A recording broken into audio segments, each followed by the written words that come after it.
Vos souvenirs sont un trésor caché. Ils sont l'empreinte qu'ont laissée au fond de votre âme vos joies et vos peines, vos échecs et vos réussites. Ils sont votre histoire, ils vous constituent. Ça se passait surtout pendant les vacances à Arcachon, chez ma grand-mère. À chaque fois, encore maintenant, quand j'entends les oiseaux, je me retrouve à Arcachon, chez ma grand-mère. C'est très très curieux. Je suis né en 1960 à Villerue. C'est le bassin sidérurgique de Longwy.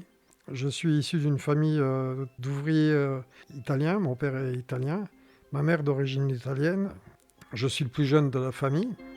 Toute vie vaut d'être racontée, car chacune d'entre elles représente une manière unique de réagir à l'incroyable mystère qu'est l'expérience humaine. J'étais extrêmement intéressé par tout ce qui était l'évolution de la technologie. Par exemple, quand j'étais enfant, il y a eu le Spoutnik. Et donc, au Congo à l'époque, j'essayais de construire des fusées. J'avais un peu la tête dans les étoiles à un certain moment. 1966, c'était un moment de grande ébullition intellectuelle. Je lisais beaucoup, Lévi-Strauss d'un côté, Bourdieu de l'autre, du côté des sciences sociales plus que du côté de la philosophie, et puis du côté vraiment politique, quoi. Rares sont aujourd'hui ceux qui prennent le temps de transmettre cette richesse à leurs proches. Par manque de temps, parce qu'on ne sait pas par où commencer, parce qu'on craint de ne pas être écouté, parce qu'on ne sait pas quoi dire ou qu'on ne sait pas comment faire. Moi, mon rôle, c'était de faire les comptes rendus des réunions qui sont essentiels parce que les comptes rendus, après, sont votés et adoptés. Et avec ces comptes rendus, on fait le rapport général. Donc, je faisais à la fois les comptes rendus et très souvent le rapport aussi.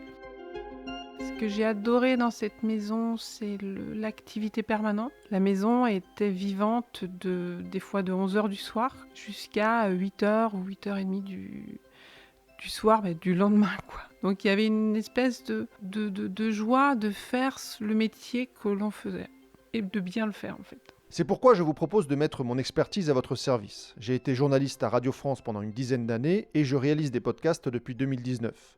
J'ai d'ailleurs eu le bonheur de voir ma production sélectionnée à plusieurs reprises dans des festivals. Devant la maison, dans le passage piéton, il y a une voiture qui m'a pris de plein fouet.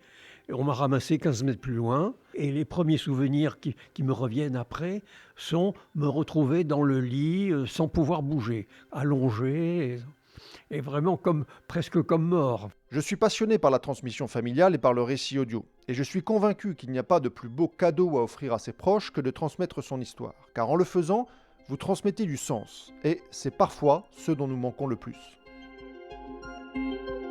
Si ces mots vous parlent, n'hésitez pas à me contacter. Je répondrai avec plaisir à toutes vos questions sur ma manière de travailler.